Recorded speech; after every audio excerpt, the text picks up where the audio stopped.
Nicholas Triolo, welcome to Where the Climate Things Are. Thank you so much for being on. Thanks for having me. I'm really excited to be here. So great to have you. Gosh, I want to start in so many places, but I think I'm just going to have you introduce yourself to start out. Can you please tell the audience who you are? My name is Nick Triolo. I'm calling in from Missoula, Montana, Western Montana, uh, traditional Salish territory. I am a writer, a runner, an editor. I am a brother, a son, and yeah, I guess that's I come out the gates saying writer, which is such a funny identity because I think it's taken me so long to even like own that in my own identity.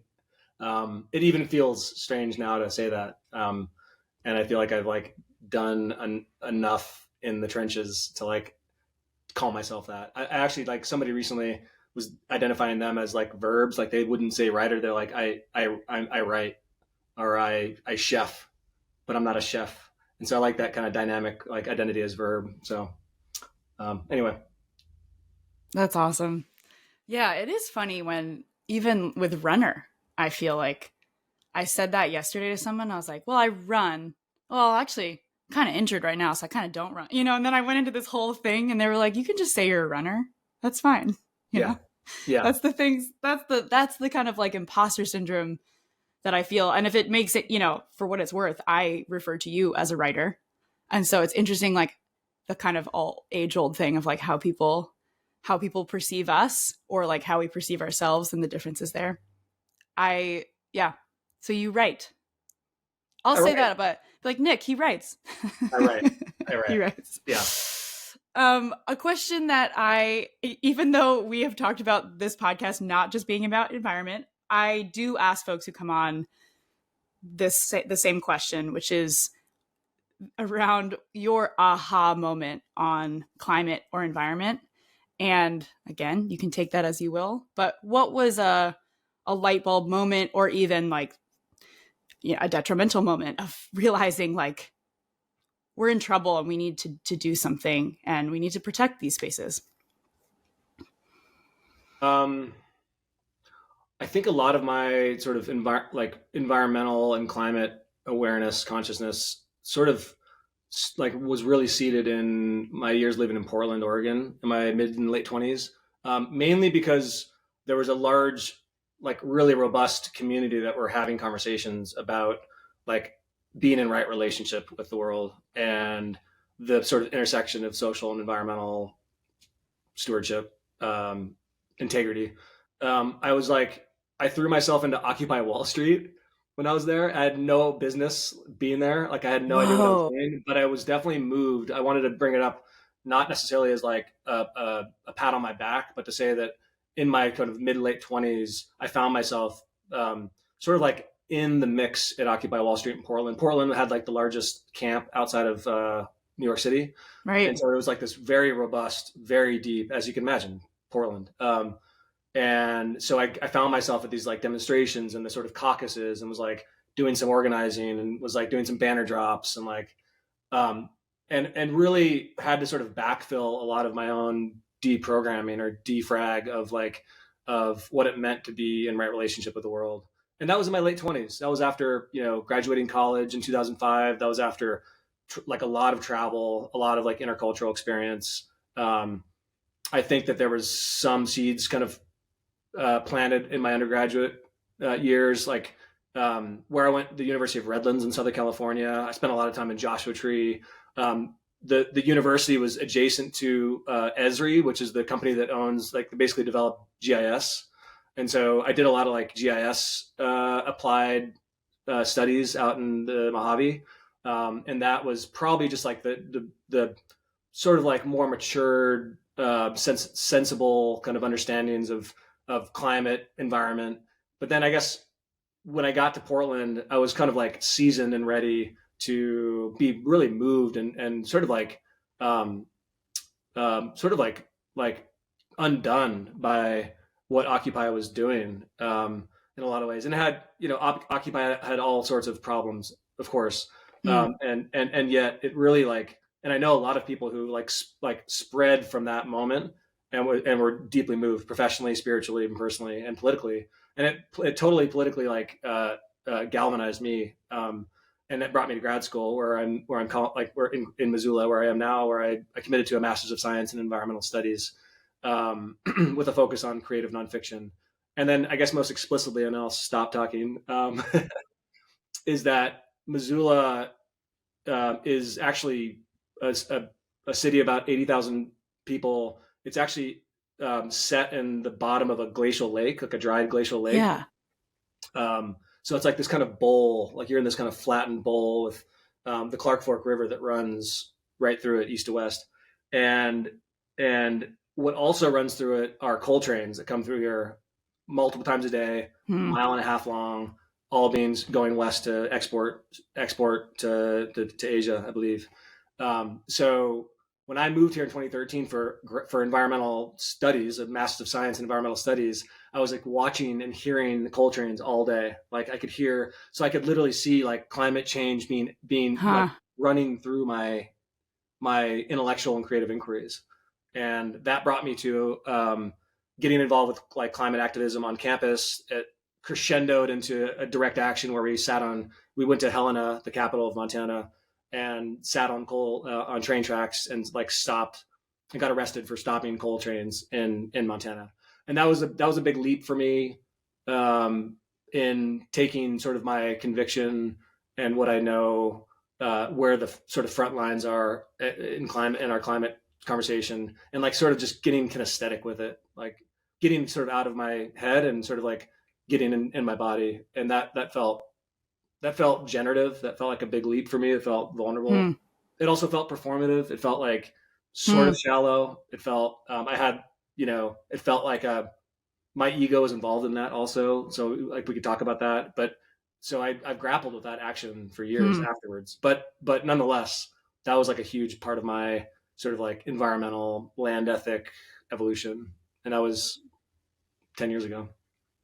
Gosh, yeah, and yeah, in your 20s, like Yeah. learning about all this. Yeah. Mhm. I really appreciate you sharing that. I also like our minds work so similarly. Like, there's all sides of that equation, right? Like I did this thing, I'm really maybe proud of what I did. And I also grapple with like the ego of that and the involvement of self or what I was hoping to gain, right? It's like, I mean, yeah, again, our brains are so similar. But what I also appreciate about like knowing someone as well as we know each other is that I also did not know these things. Like that's why I love this podcast, this project of like finding out these new things about people that I know very well and yet like have never heard that story. I've never known kind of that journey into the environmental space for you, because I do think of you not only as a writer but also environmental storyteller, an environmental writer, and we'll get into that. But I really appreciate hearing that. And I think the other thing I love about that I took away as you were talking is there's the there's like the GIS degree, more formal academic route into climate and environment.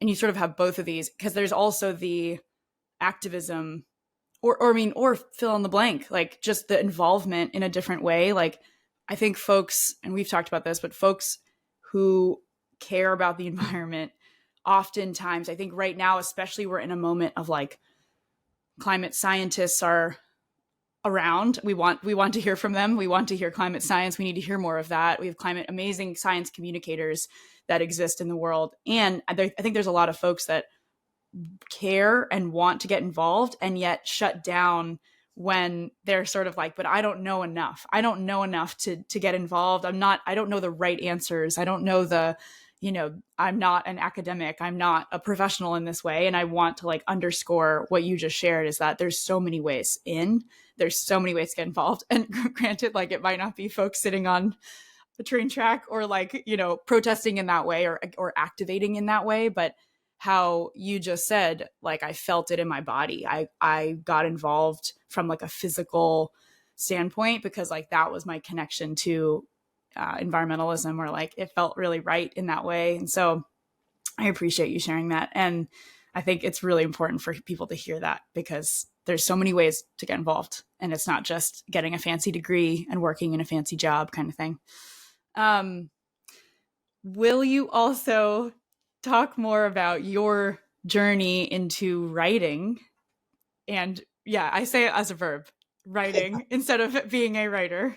Um, I think I, I know that you've worked in a variety of capacities, and you can take this in whatever way you want, but Orion magazine is somewhere you've worked. I feel like they're one of the leading nature environment publications.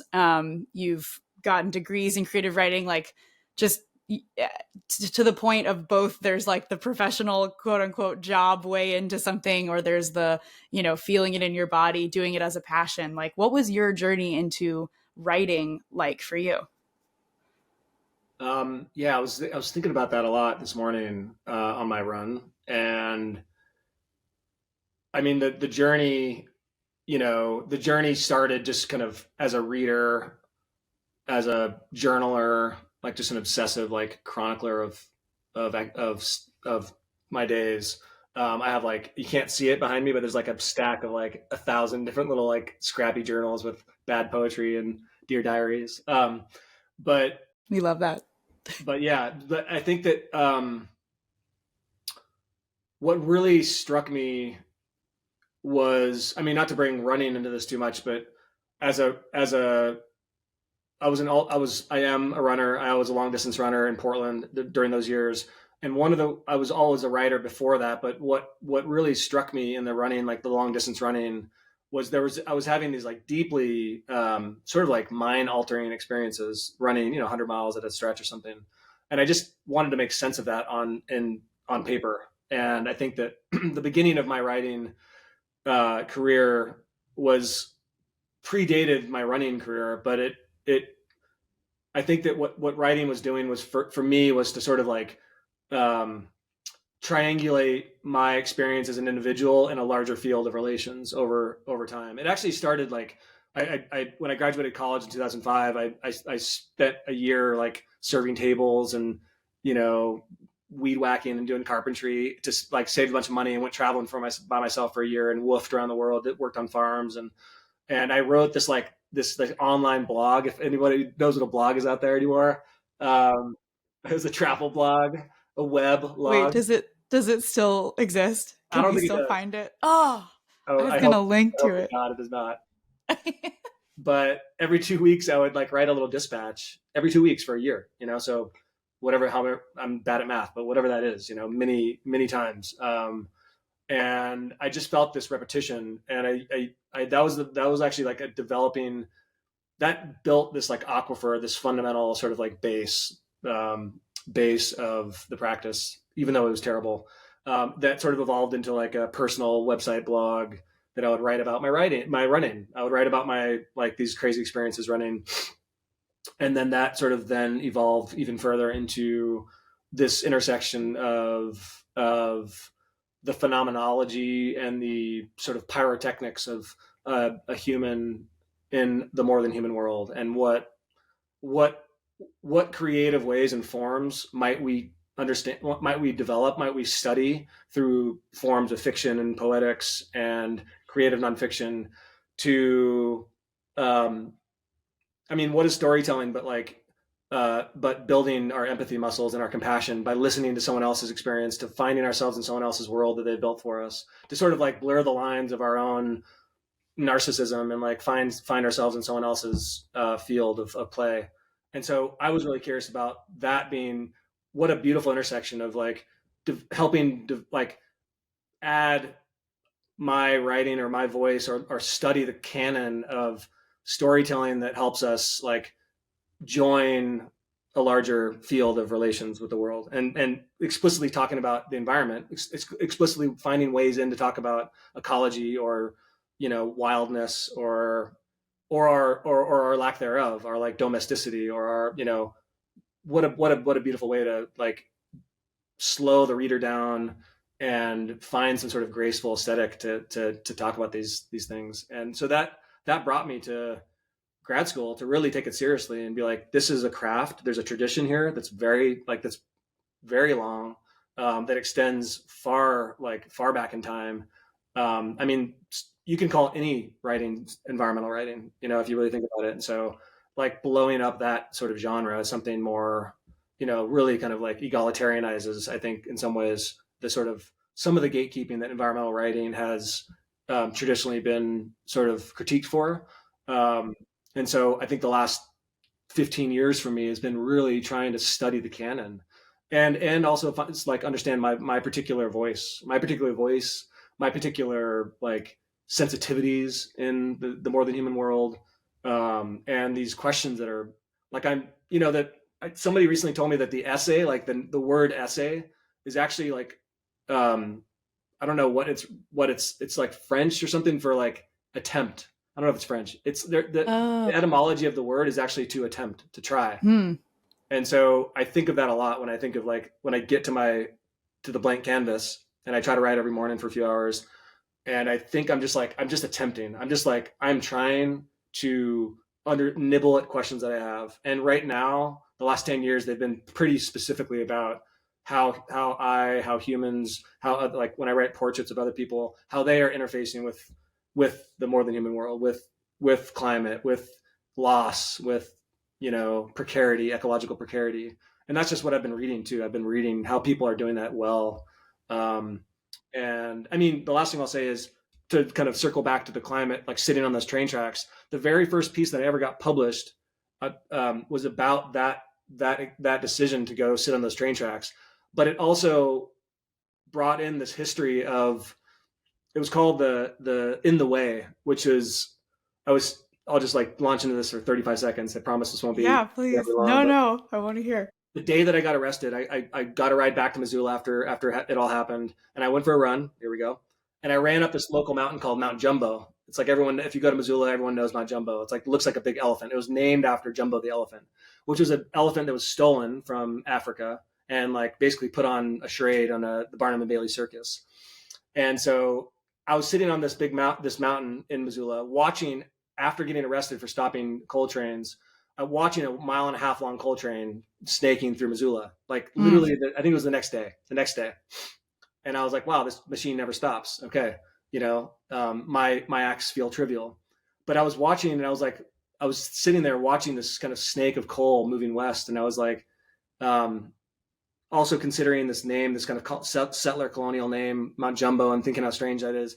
That night, I go into the history books and I find that Mount Jumbo was named Sinman Coos by the Salish, who lived here long before settlers came in the 1840s and 50s, 60s. And Sinman Coos means in the way. And so I was like looking at this kind of indigenous naming convention with this like interfacing with the settler colonial name. And I learned that in a New York Times article that Jumbo the elephant was being like escorted across a train track like back in the 18 whenevers and was literally like was hit by a train and killed. So it T-boned and it literally took the train off its tracks. And so I just bring this up because, and it was literally, I think it was the same exact day that I got arrested, like, which is another little synchronicity. But wait, like in the year, like the day that it happened? Yeah, in the year whenever it happened. It was like the same exact day in the fall, whenever it was. And so the piece is called In the Way, and it sort of weaves my sort of adolescent, sort of like grappling with what does this even mean to sit on the train tracks to stop climate, stop coal export. And then I weave in this history of this giant elephant that was stolen for a charade that was then killed, but that took a train off its tracks in the process. And so I kind of weave in like the elephant sitting on the tracks, me sitting on the tracks. And I just bring that up. I just bring it up because it was one of the biggest moments for me as a young writer where I was like, all of a sudden the magic like came up, like it came up like a fine mist from the research where I was like, oh, wow, what a deeply personal, complicated story that I'm grappling with. But then this elephant comes, this name, and I'm grappling with my own sort of settler history here. And it made me like, it brought tears to my eyes to like see all that coalesce on the page. And, if you find that piece, it's out there somewhere. It's not, it's probably not that great. Like I wrote it like 11, 12 years ago, but I just wanted to bring it up because it really electrified me to continue on this path that I'm on today, which is how do we grapple with a world that's both like infinitely abundant and alive and animate, and also we're watching an unraveling happen before our eyes, and we're part of that.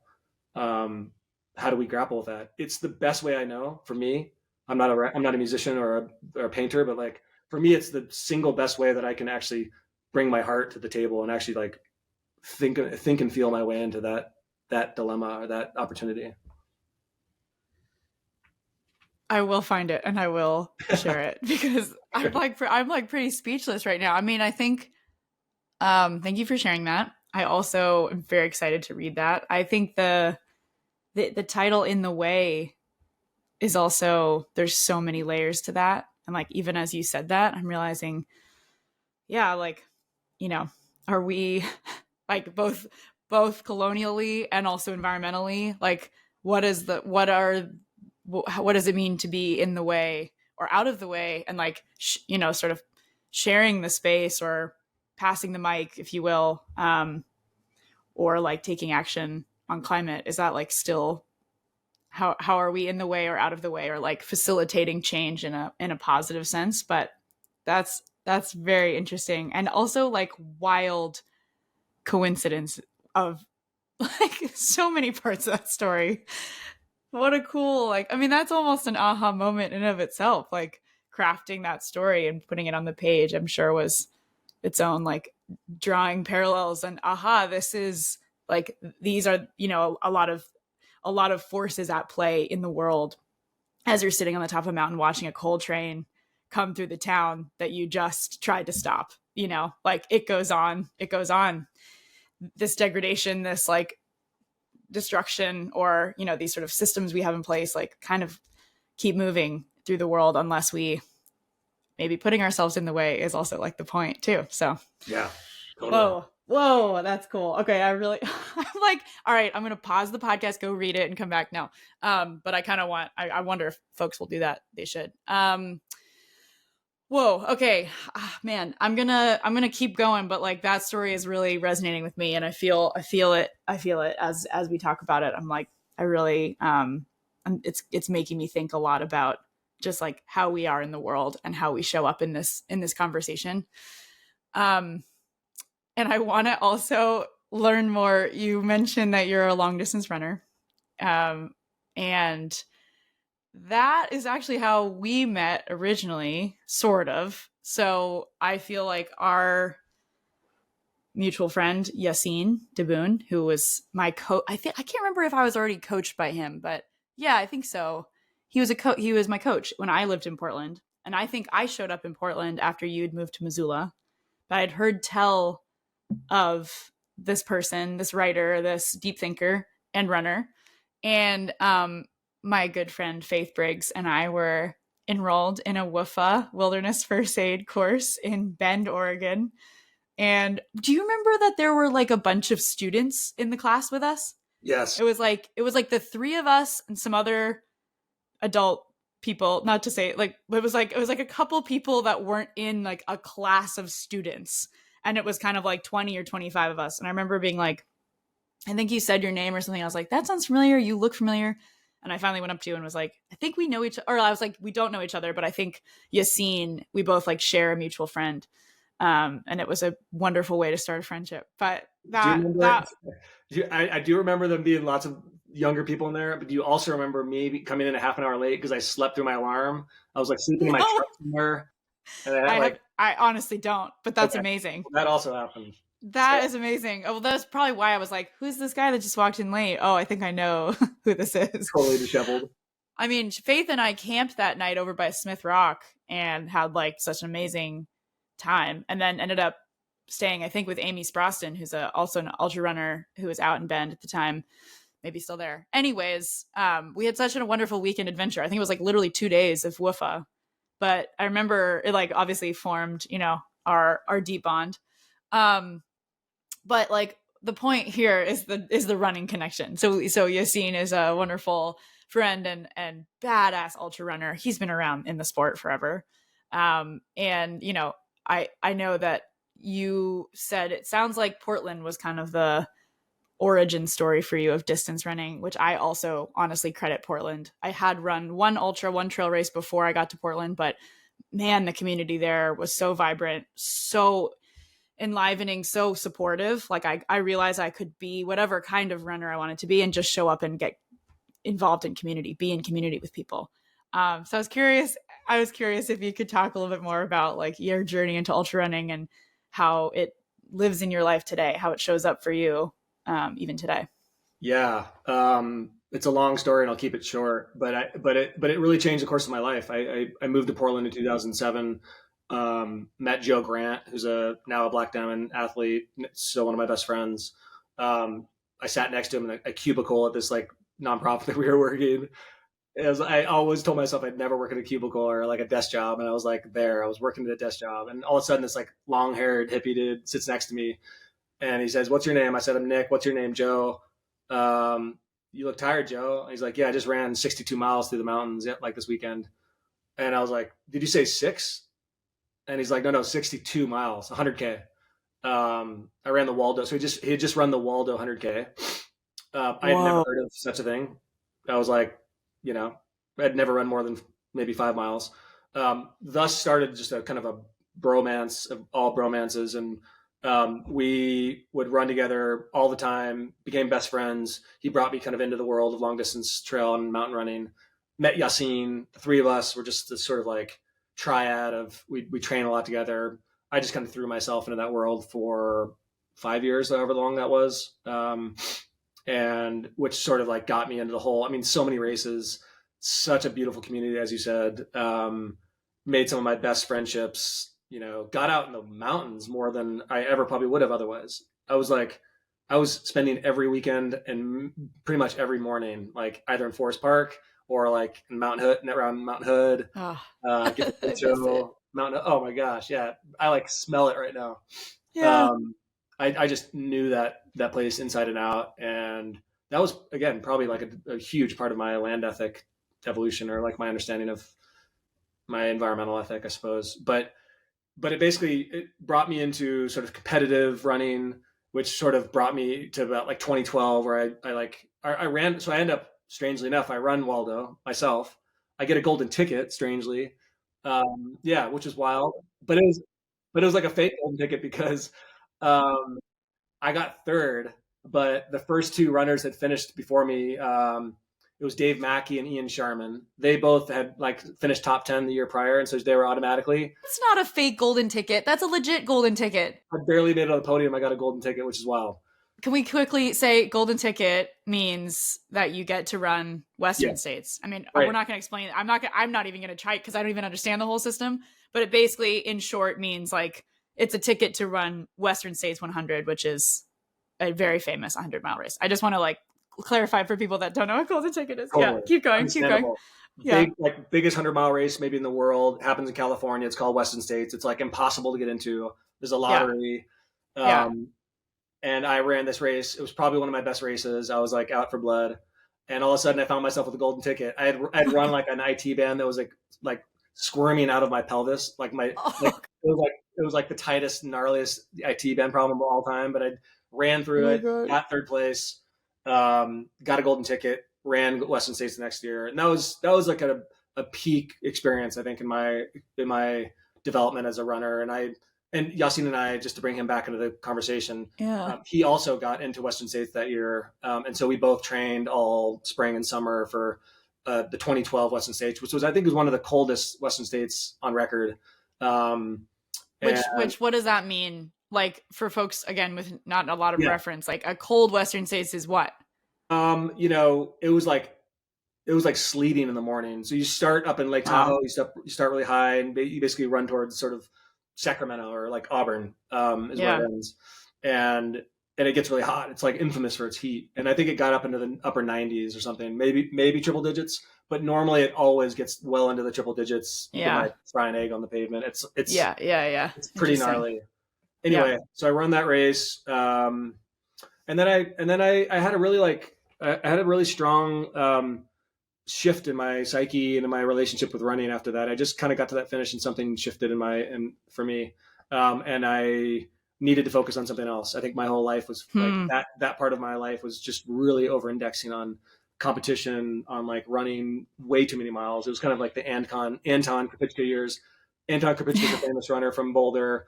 When he was in his kind of like heyday, he would be running like these crazy week miles, and we would all just like do what he did. And so I was running like 130-mile week. It was like Yeah. untenable. Yeah. And so my body kind of broke, and I just had to pivot into something that was more well-rounded and more, yeah, just a little bit different of a conversation that I was having with the world. And I think it felt really kind of in one specific lane there for a bit. So I pulled back a little bit, and that's what brought me to grad school here. But in between that, and this is something that you and I both also are connected on, I moved to Mexico, and I moved to. I know the story is. This is the best story. No, I'm so excited for this. Okay, Please. so I moved to Mexico in between Portland and Missoula. Thanks everyone for just coming with me on this Yeah. autobiographical journey, This is story time. It's great. storytelling. I moved to Baja. I house at this casita in Baja. I'd been going to Todos Santos every year for a while, and I had this opportunity to move there. I start working at this like sea turtle kind of rewilding enterprise, and then while there, got really swept up into this activist. I mean, to like bring it back to land and environment, there was a sort of a local fight against a multinational gold mine that was being set up in the mountains there in southern Baja. And so I was helping them build a campaign that included sort of a public education campaign, and then it kind of crescendoed into the first ever 70-mile foot crossing of the peninsula that cut right in and like right through into where they were planning to mine. So the idea was to like bring like runners, walkers, cyclists along this journey at whatever cadence they wanted, for whatever length they wanted, whether it was like a 5-mile section or the whole thing, joined together this like string across the continent that sort of connected the Sea of Cortez with the Pacific Ocean, and sort of this like solidarity to stop permitting for this mine, which we did. It hasn't been permitted. Nice. It's been 12 years. Wow. Nice. But while I was there, I was also like, I was living there for 4 months, and I get this call one day from this friend of mine in Mexico, and he's like, "Hey, this guy named Ben Gibbard's in town." He's like, I don't know if you know, he's like the Death Cab for Cutie singer. He's in town for this music festival. He's a trail runner, wants to find some local trails. Can you take him out? Wait, so a friend just called you up. Why did you get the call? Is it because you were kind of a known trail runner in the like community? Yes. Okay. I was like getting trail running lessons in Mexico. Okay. So people knew you as like the trail running guy. Totally. And like thus the call made sense. I was offering these like no money exchange trail running courses that were like, I only like offer them for either free or barter. So you could only come with like a cantaloupe or something, or like you couldn't bring money, you know, like which was a cool like human exchange. Anyway, I take Ben Gibbard out on this run, and we become like besties immediately. He comes on one of my trail running clinics that I ran. Did he bring a cantaloupe? He did not bring a cantaloupe. I'm not sure what he brought. I think he brought like a Topo Chico or something.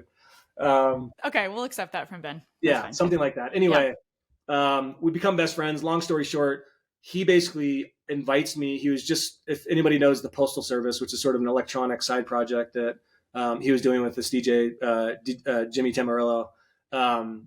And it was a huge soundtrack for me when I was in college, the Give Up album, of course. And so 10 years later, they were doing a 10th anniversary tour. That was all the rage. They were playing Lollapalooza and international tour. He emails me. He's like, "Hey, Nick, going on tour. No one in my sort of bandmate, my scene here really runs much. I want to train more. I'm taking this really seriously. Could you just come on tour with me and like help me find the best trails within an hour of the venue? We'll feed you. We'll give you a little stipend. And you can also help with the tour itself. You know, like we need other assistance." Wait, what was the subject line of the email? Well, I think it was like summer employment or something. And I was like Ben Gibbard, summer employment. I think my heart stopped when I saw that. And so of course I was going to grad school that fall, and I just was like, yes, let's do it. Let's roll. And so what ensued was like this, I think about a month, maybe less, where I basically joined them for their West Coast stops and some in the Midwest. And then did some with Death Cab for Cutie, his like rock band, a year later, but stayed in touch. is best buddies with Ben. We text here and there, and we've run like literally thousands of miles together, I think. Yeah, yeah. And he's become an incredible runner. In fact, I think he'd bury me if we went on a run right now, just to be honest. Honestly, I think he'd bury most of us. I mean, Yeah. he's in incredible shape, which I only know because my partner Ryan runs with him in Seattle a lot. So, yes. And they did TAR because of you. They did Transalpine Run Right. because of you. So there's this crazy race that crosses the Alps in so many ways. It's a stage race, which I've done a couple years in a row. It's like goes through Austria, Germany, Italy, Switzerland, and I really recommended it to Ben. I thought that it'd be really good for him, and I think it was. I think he joined your He partner. immediately texted Ryan and goes, "Yo, you want to do TAR with me?" And I was there as the third wheel as they crossed the finish line, sobbing with joy. Anyways, dude, that's so cool. And also it's so funny to hear like Ben's side project, Postal Service, because I know a lot of people listening will be like, side project, that was like my deep, like core, childhood or high school or whatever age like album. It's so pivotal for so many people. But you're right, it is. Like, I mean, Ben's just such a like unbelievable musician. But what a cool, I love hearing that story about, like, I remember hearing that story and being like, summer employment. What a subject line, what a like proposition for someone who's just got to grad school and has the time to do it possibly and has the passion for it. Yeah, and I'll just add to connect dots here. Meeting Ben was actually, and we like did a Solomon film that was really cool that you should maybe link to or something. Oh, I've definitely seen it, and we'll link to it. Yes, it's a really great film. I think that it really captured the essence of his humility and his confidence as an artist. But I want to bring that up to say that I think it was like teeing me up to understand, to like try and take big swings for myself in my little lane. Like I was able to befriend and be in relationship with a person who committed like full tilt to his art, full on, and be around that was super inspiring for me as somebody who wanted to sort of move into a new realm, who was pivoting from like running is everything in my life to I have these questions about how to live in right relationship with the planet. I also want to run, of course. That's a primary way for me to like be in my body in landscape. But how do I actually like move into a more well-rounded, inquirer of depth and wholeness? And that brought me here to grad school. But I think that he was a real big like mediator, and he continues to be a big inspiration for me, and just like a mentor that I call upon, both like literally call him, but also just think of him when I think of someone who's just taken his particular voice, literally, but his voice and his writing very seriously. And it's moved millions of people, Absolutely. Yeah. And I think being around someone like that, because I count you as this for me, like, right. It's like, I think we all have these inspirational figures in our lives that like push us to be better and to commit to the practice of whatever we're wanting to commit to go for it, and I think like it's very, very cool to surround ourselves with this community that we've met through trail running, but or to through the outdoors in general broadly, because we literally met through like wilderness medicine class. But I think there's like, of course there's the environmental through line here in this project, but like there's also the community through, like I'm constantly referencing like, and having the joy to have people on like yourself who, again, we've like bonded through these, I think we've run like very seldom miles together, but we've had like the mileage of conversation that we've had over the years is like, that's the ultra of our lives together. And actually in that vein, so like we just had the most wild run in like where we like figured out we were both going to be in Buenos Aires, Argentina together. At the same time, I was there for a wedding. You were coming back from a trip. I wanted to ask you more about that trip because I feel like that, you were there to write. You were there for a project yourself, but you were in one of the most intense and I think, let's say, environmental parts of the world that you were kind of coming back from in Argentina. So can you tell us more about what you were there for? And I'll give it away, Antarctica, why you were in Antarctica and kind of what you some of what your takeaways are, because I feel like that trip, I'm sure you're still processing it. Like I remember we were processing it live when we were together on your way back, but yeah, tell us more about that. Yeah. So I went to Antarctica in early December, and I'll give the backstory real quick. I worked the last 10 years in publishing, like the last five years at Orion Magazine, which you mentioned, which is like sort of the like creme de la creme for environmental literary work. For me, I think it's still like the most beautiful print publication in America. I think it's just really important. Um, and I worked as their digital strategist for 5 years, like their digital editor and strategist, and was a dream. Um, Moved back to Montana, realized they couldn't support me full time, so I ended up like looking for other work while I was a contractor for them. Found this job at Trailrunner as a senior editor, essentially working with Zoe Rome, who shout out Mm-hmm. to Zoe, also a Shout great out. writer, thinker, and worked there for the last 2 years, sort of straddling worlds between editing for Trailrunner and also Outside Magazine's run desk. Um, anyway, in my like last month there, I decided to leave last spring to pursue some more freelance editorial work, and I got an email basically saying like, "Hey, anybody there interested in covering a stage race in Antarctica? Contact this person, the race director." And so uh, I basically pitched them the race director, Racing the Planet, who offers these like really crazy destination stage races, sort of like Tar, but Tar, just kind of yeah. like wild stage races, 6 day, 200 kilometer. I forget how long exactly, but let's say 150 to 200 mile races over 6 days through pretty wild landscapes like the Atacama Desert in Chile and in Jordan and in Mongolia. But their kind of crown jewel race, sort of like the UTMB. For those that don't speak ultra, this is really geeky. Sorry, but No, let's go just say geek like out. the sort of like top of the mountain, so to speak, of this series is in Antarctica. They offer the 6 day Hmm. race in Antarctica. It's kind of like invite only. It's kind of exclusive, and so basically, I went on this trip. I joined this race to write a story about the 10th anniversary of this race. That's the only stage race on the continent. There are some marathons. I think there might be an ultra down at McMurdo Station, but where we were going was sort of the peninsula, the Antarctic Peninsula, which is kind of like the closest you can get from South America. So I basically flew down there to Ushuaia, which is like the Hmm. very southern tip of South America. I took a ship across the Drake, which yes, I vomited.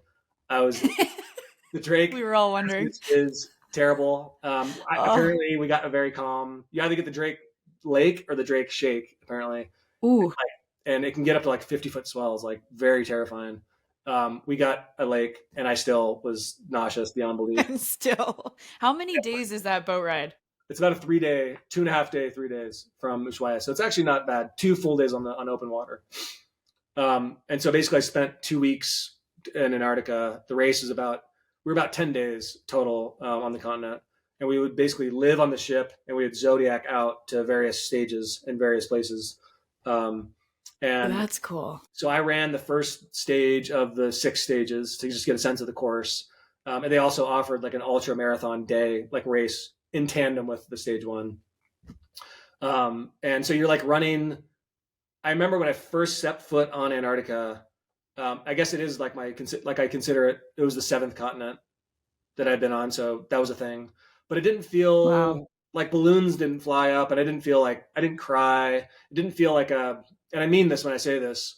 It didn't feel like a collector's epiphany or something like, oh, Hmm. good, I got number seven, like sweet, Hmm. at my pocket and tell people about it. It felt actually like, wow, I'm on a different planet right now. This is a very Wow. intense, like the wind was howling, it was freezing.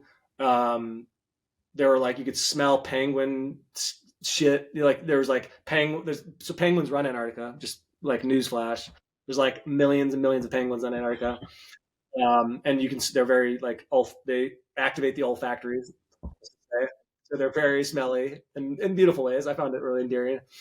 Um, and basically, what this race does is you run in a circle. You run in a circuit course. It's not like kind of a point to point. Mainly for conservation, Antarctica has like really strict rules for visitation there. Although their visitation levels have gone up like precipitously in the last couple of years. Hmm. They still have like, there's a pretty international agreement that you have to get permits for certain sections to visit. And so the circuit course is a function of that. Like you sort of reserve a portion for the day, and you can only stay within that place mainly. Hmm. And so this race, and another just kind of a stewardship note, is that they don't allow any wrappers of any sort. Like, so if you can't have gels, you can't have, like, if you have bars, you have to take the bars out of the wrappers before you get on the Zodiac to get on the continent.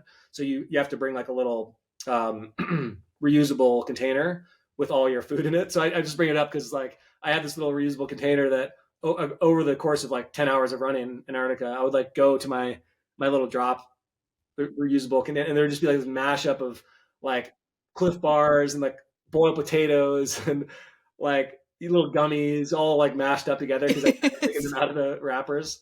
And so I would just eat these like potatoes with like a gummy hanging off the side, Yeah. and they were kind of frozen because it was, it's their what's called an austral summer there in December through I don't know when, but it was relatively warm. It never got below like the teens, I'd say. I mean, people think Antarctica is like -1,000,000, and it can be, but we were there. It was relatively. I mean, I'm from Montana, and I was like running to Montana. It felt like the wind is really biting, and it does get really cold. It also gets really warm. I think in 2020 they recorded the hottest ever temperature in Antarctica. It was like 64 degrees or something, 65 degrees. Wow. So that's incredible. If you think about that, in the 60s. Yeah. And so, yeah. So, I mean, of course, as I was there, I was like very much reporting on this race, this event, but I was also having this sort of other conversation about what does like recreation have to do with a melting planet?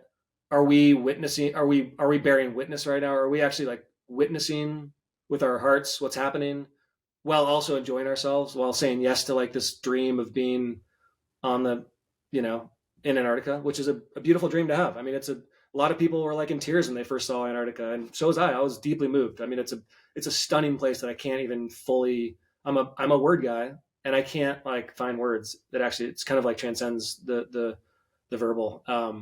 So yeah. I guess what I'm saying is something like there was this kind of dual conversation happening where I was celebrating this sort of human feat of running, ungodly amounts of miles in Antarctica and writing about that achievement, and being in dialogue with a very animate continent that is very consequential for the future of the planet, like the future of the planet, and at the literal like ragged edge of the climate conversation. I mean, like there's what I don't know.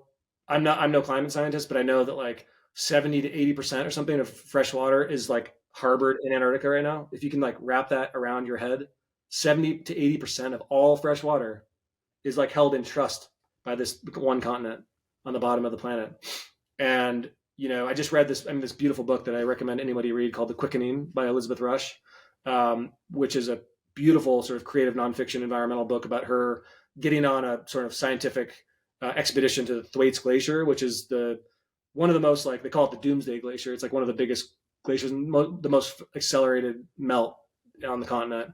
And she basically is in conversation about whether or not to bring life into this world. She wants to be pregnant, and so it's this sort of like it's this book about bearing witness to accelerating melt, at the front lines, while also like having this deep biological desire to like bring life into this world, which I know you talked about on previous podcasts, which is a huge central conversation. And one that, I mean, I remember like the last thing I'll say is one of the quotes, and she ends like, spoiler alert, she does have children. But she talks a lot about how like to have children, to bring life into this world is actually like, it almost like reinforces and deepens and like confirms the stakes for her or something. It's like this is why I'm doing the work I'm doing. I have like it's almost, that sounds a little like selfish or something, but it's like it's expanding the concentric circle of her care for the world by having this like other extension of herself, her body. Anyway, there was a quote that I can't quite, I'm going to bastardize if I try to say it without the text, but something around that of like, I'm saying yes to bringing life into this world because I want to like every day look into the eyes of my kid and be like, I am like boldly committing to like the integrity of the future of our planet because of you, you know? Yeah, And it's a heavy book. definitely. And that's actually exactly something I just talked about with my friend Kate, who was on the podcast last week, about like the reframe of recommitting to environmental protection, to the future of the planet, to sort of like a positive look on things. You know, when things feel dire, it's also like, well, you know, if we bring folks into the world that like will work on this too, or like I will recommit myself to work on this for my child or my, you know, these generations after us. It is heavy. It's a lot. And it's like I kind of grapple with this myself, as you mentioned, like thinking through that. But I mean, one of you I yeah. love that conversation. Anyone that's listening should totally listen to the Yeah, I conversation with wanna Kate. One thing that I just wanted to like, I wrote down I think you might have asked her like, or she mentioned loving reading poetry. And just to your point, one of my favorite poems that I'd like have like stapled on my forehead is by W.S. Merwin. And he says like, and it totally relates to what you just said. And it totally relates to this whole conversation, which is if you find yourself if you find that you no longer believe, enlarge the temple. And that you could take that all sorts of different ways. That doesn't necessarily have to be, I'm not a religious necessarily. I would define myself as spiritual, but not like affiliated with any religious tradition.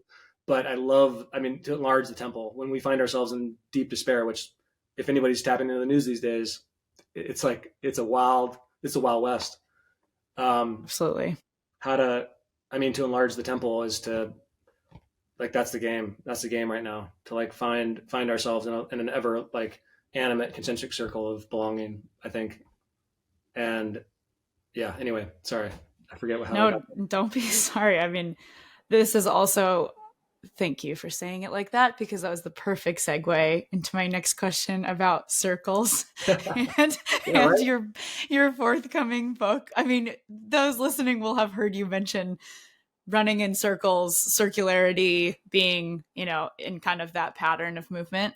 And you are releasing an upcoming book in July about this topic. Can you tell us more about your book and your years and years of research and writing and experiences around this? Yeah, and I'll try to keep this short. I know we're both like No, no, just no. so Well, we subject. could also have this be like 3 hours, so we Yeah. won't make it that way. But yes. Okay, so yeah, that's a great segue actually, because I think it's a really guiding that sentiment. Yes, the way around is a book that's coming out with Milkweed Editions, one of my favorite independent publishers out of Minneapolis. It's coming out July 8th. So honored to be part of their bookshelf. I mean, Robin Wall Kimmerer, like Braden Sweetgrass, Ada Limon, Really? our U.S. poet laureate, Elizabeth Rush, the quickening, the book I just mentioned. So many other. I mean, I could go on. I mean, Dude, this is so cool. That's awesome. I like have no business not being on the shelves with Robin Oh, Wall. stop. The book is essentially, and I think this would be interesting. It totally gets into everything that we're talking about. I think Yeah. I got really kind of, as a runner, going back to that, I got really sort of disillusioned with or curious about language that we would often use in the community of like peak bagging, FKTs, King of the Mountain, sort Yeah. of vernacular, conquest, landscapes as human playgrounds for exercising our exceptionalism. Um, Obviously, that's sort of reductionist. Obviously, it's more complicated than that. But that language really like struck a chord with me. It rubbed me the wrong way, and I probably used some of that language.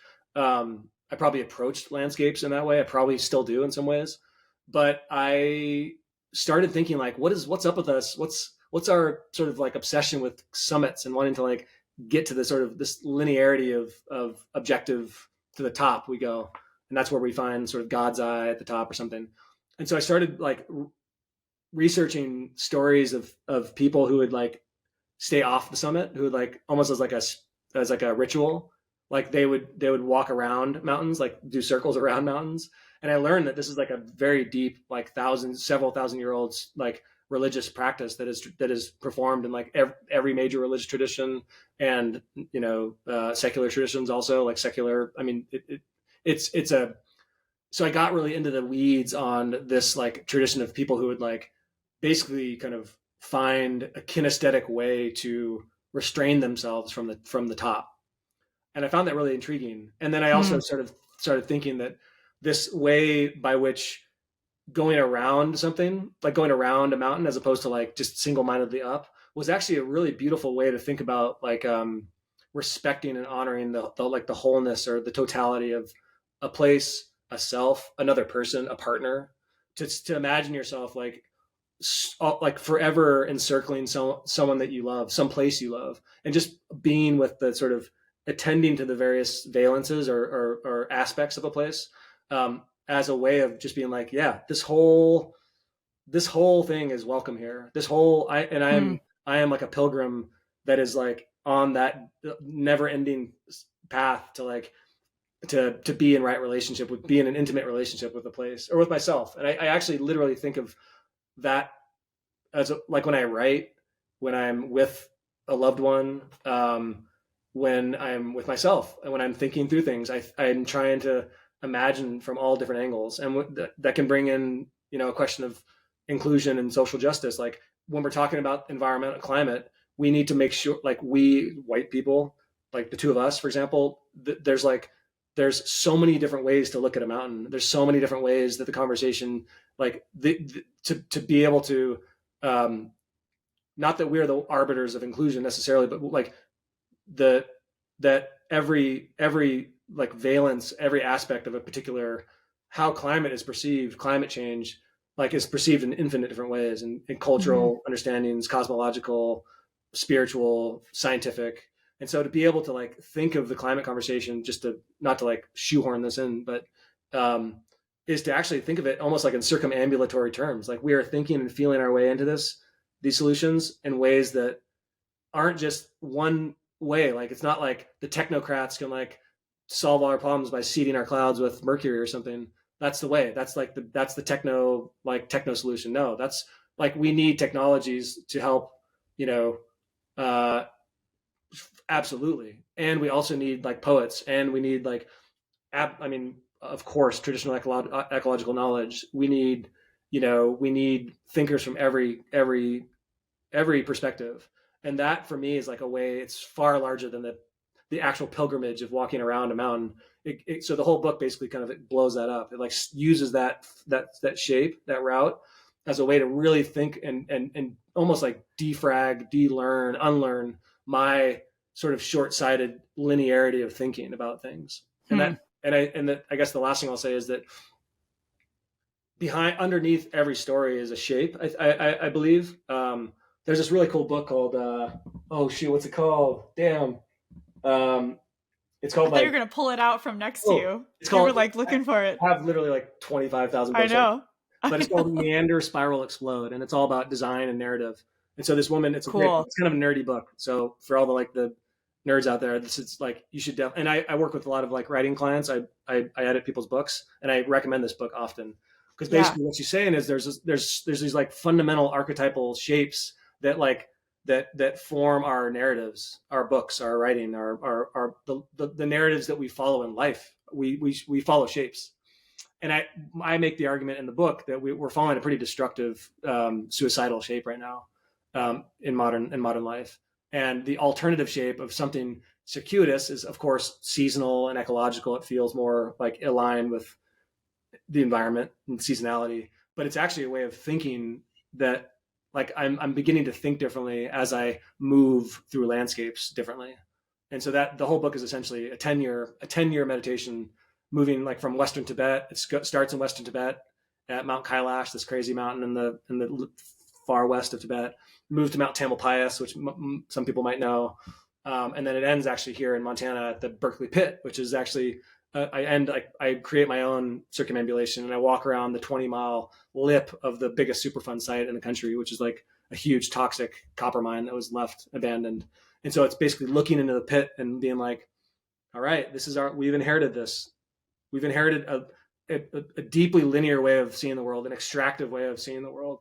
And now we have this pit that's a toxic site that's going to be with us for maybe perpetuity. And what do we do with that? How do we forge a relationship with that?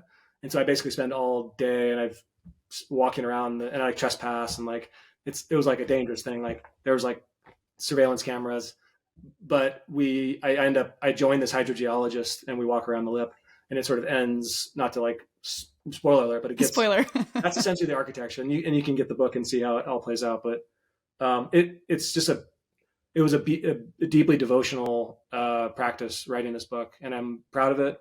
And it's just feels like it really encompasses so much of what we talked about. Absolutely. I'm so excited to read it. I feel like I've been talking to you about it for a couple of years now, so it's really exciting that it's finally coming into the world.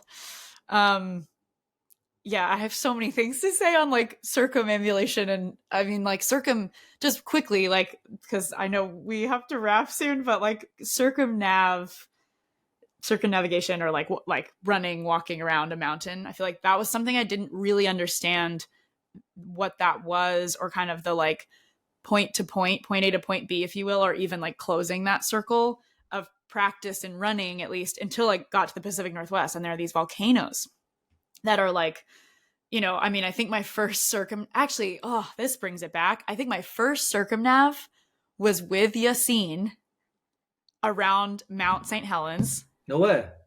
Yep. And for anyone that is listening that knows, I did not know this, that is a gnarly course.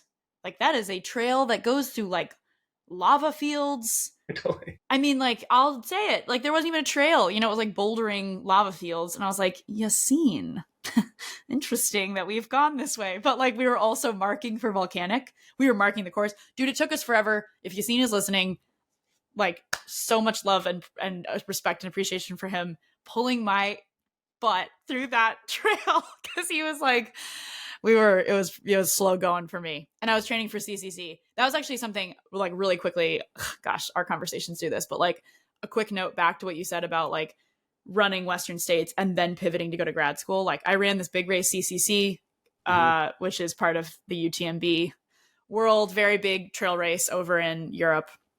And after I ran that race, I applied for grad school. So there's something in that like shift totally, like it resonates so deeply of like my whole life was around running. I wasn't competitive with anyone else, but I was competitive with myself. I wanted to finish that big race. I had this huge goal on the calendar. I'd kind of embarked when I moved to Portland on these few years of, all I thought about was running. Like all I thought about was like how many, and not in like sure, it sounds obsessive, but it was just with this goal in mind. And it was sort of like, okay, I ran a 50K. Can I run a 50 miler? It was kind of like those, and again, for some folks listening who don't trail run, it would be it's like, they'll probably be like, what are you talking about? But a lot of, there's kind of that slippery slope with any endeavor or passion. And I ran CCC and I literally like reached the finish line. And like on the plane home, I applied to grad school. Yeah, which is pretty wild. And that's like a whole other story. But I guess I get to that from the story with Yassine of like, I didn't understand the practice, and like to my story of sort of like I had that goal in mind, I had that like race to check off the calendar, but like what I realized was in the process of training for that, like I circumnavigated Mount Hood on the Timberline Trail. Timberline? Yeah, is that what it's right? Mm-hmm. I almost was like, is it Timberland? No, that's a shoe. Got it. And I think like, that was a whole like spiritual journey. Again, I'm not someone who's particularly religious either, but like that was a time where I was like, there is another force with me doing this together, because this is an endeavor that unlike I've ever undertaken.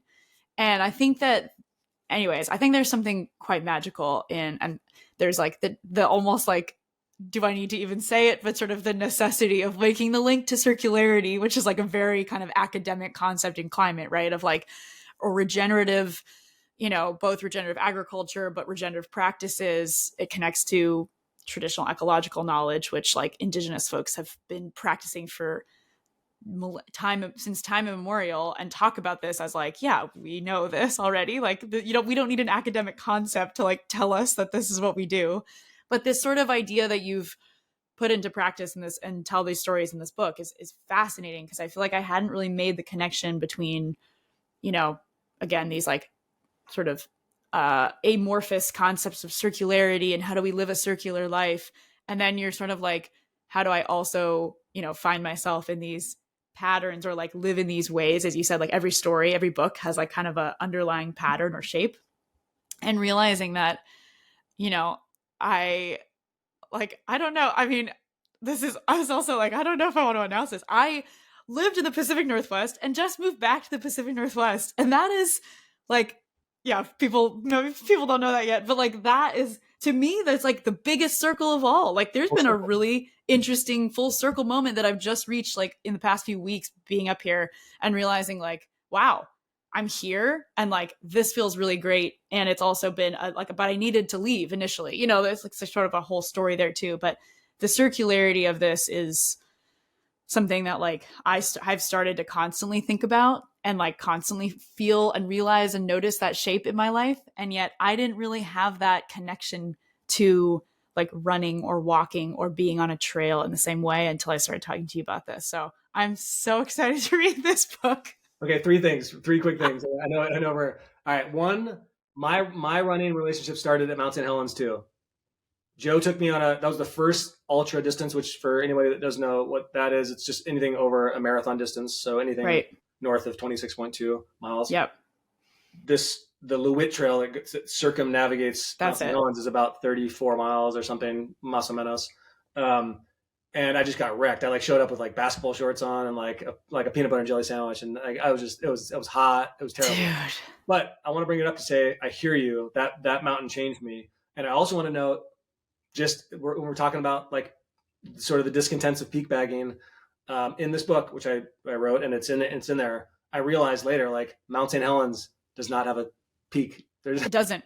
There's no summit. It was blown off with like the force of a bazillion Hiroshima bombs. Like it is a mountain that I first fell in love with running that literally doesn't have a summit. So the poetry of that, the sort of like invitation there for me struck me recently, actually, in like the last stages of this book, where I was like, wait, this whole story started essentially with me like sort of like changing my life around this mountain that literally like doesn't have a peak, you know?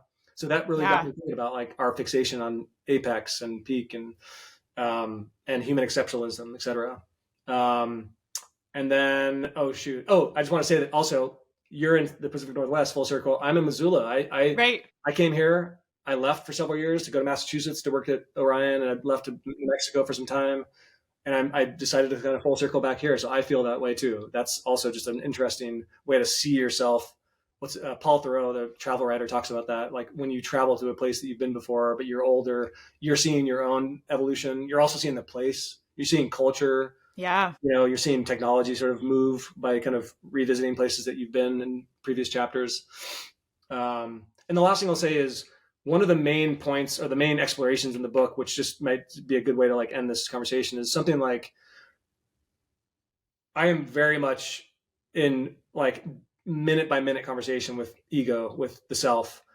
And I think through this 10-year sort of exploration, which this book kind of charts, there's something happening with like decentering the self also. And I think that like the process of finding ourselves in a larger field of relations with the world in a way that is like deep reciprocity, mutual assistance, being in relationship with the mystery, let's call it, like the actual experience of moving around circuitously around a place, literally in my body, in landscape, has had a profound like experience with my relationship with the self. Like it's actually helping me understand how I might like further decenter the self. I literally just listened to this interview on the Times with a Stanford professor talking about like our attention economy and us being like addicted to the digital dopamine that we're all like just consumed by every day and every minute. And she basically like diagnosed our situation as some sort of, she called it like endemic narcissism, where we escape into our phones and into like all the escapist things of watching cat videos, etc. Because we're told by the dominant culture to like over-index on the self. Like, and so we're so obsessed with ourself. We're so obsessed with our, Naomi Klein's book Doppelganger talks a lot about this, where we've created this like public billboard of a marketable self. Our self is business. Self is like everything. So we've actually started worshiping the self recently. and so, but to like escape from that, because it's such a like crushing thing to ask from of the ego, we like escape into all these weird ways of like just like surveilling other people's lives and like watching Netflix and like all the other diabolical ways in which we like experience the digital plane. And so I don't know, something about that really connected with me just literally an hour ago. And it relates to what I think the book and this circuitous, these routes that we're following, how are they helping us like re-identify ourselves with the more than human world, with our planet that's both on fire and also beautifully animate and wild. I've been really getting into like the science and philosophy of rewilding as a way of like further re-identifying myself, Nick, in a larger field of relationships. Sort of, and I'm failing every day and trying to think my way into that. But I am as like egocentric as anyone else. But I think that this particular project has really helped me find shape to really interrogate that as being like a central problem, concern of ours as it relates to climate, as it relates to like feeling enough agency to like do something about it. Not being so consumed with ourselves that we self-flagellate, that we like just shrivel up in despair because we're so fixated on the self. I think there's a huge call here to like find ourselves in a much larger field of animacy and relations. And I think that's like the number one thing that I'm thinking about and feeling into. How do I do that? How do I like work? How does my work help me do that? How does my daily behaviors, my relationships, how am I like reacquainting myself with a self that is like, and work that is serving something larger than Nick's platform. It's hard. It's hard because the culture is like totally like titrated to that. Absolutely. Like what we're supposed to be doing. We're supposed to be like building our entrepreneurial, platform all the time. Yeah. That's crushing. Build your brand. We know it. It is crushing. We all know that's crushing. Yeah. And so climate work, getting in wild space is like just an unbelievable way to actually blow that up. Actually, in fact, but like organizing community, creative arts, writing for me, it's an ongoing dialectic between the self and the field. But that's the work, I think. What do you think? Dude, our brains are the same. It's like, oh man. Yeah. I mean, I have a lot of thoughts, but like I agree so much with what you just said. And it is crushing. It's crushing. And then like trying to put all the pressure on ourselves. Like I just put so much pressure on myself to like figure out what I can do in environment or, and sort of like how I fit in. And then you're like, well, wait a minute. What if we take the ego? Like, what if we take the self not out of it? Because to your point, it's important to have that in there too. I mean, like Michael Pollan talks about, like ego wrote his books, like ego helped him get up and like make coffee and write a book, which we all benefit from. Like the ego is a certain sort of fire inside us that helps us like do shit. Yeah. And that's important. That's absolutely a necessary ingredient. Yeah. Yeah. And that relates to the like enjoyment or joy found in the work. And, I feel like, the joy I get from having these conversations feels selfish sometimes, but I'm also like, I'm still going to have these conversations because I do want to share them with the world. And I feel like some nugget of information from some line of some conversation that's out there, like that might change someone's whole, well, that's giving it a lot of credit, but it might change things for someone, what they go work on or even what they do that day or what they're thinking about that day. Like that's kind of what's driving me in this and like, continuing to and really like surpasses the imposter syndrome and self-critique that I also have like constantly running in my brain that kind of feeds into that crushing notion. Yes. I try to make it not crushing, but it's there. It's always there. As you know, from me telling you that too. Nick, thank you so much. Thank you for this. I know we could continue to talk for many hours as we have in the past, and yet I've never I'm so glad this is recorded. Like it's funny to record a conversation with a good friend and be like, oh, we've never recorded any of our phone calls or our, meandering walks around a neighborhood in Argentina. Like, but here we are recording this. And I think that's really special. So thank you for everything, for your time, and for sharing all of your stories with the many, many folks who I know have wanted to hear them. So I really appreciate it. Yeah, thanks. It was a total delight to connect with you in this way. And let's do more of it. Let's do more. Yeah. Yeah, sounds good.